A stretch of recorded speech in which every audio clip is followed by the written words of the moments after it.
सानी Purana 750 YouTube channel में आपका स्वागत है।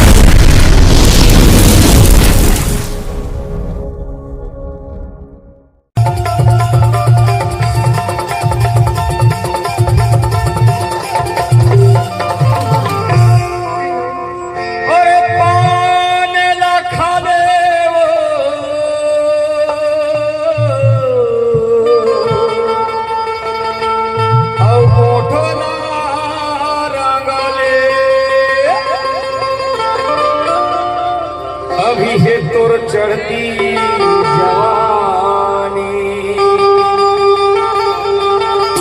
उमर ढल जाही मोर पगली हो, कल हो ही वो पछतानी। ए भाई तुम कहाँ जा रही हो भाई? मैं बाजार जा रही हूँ बाबू।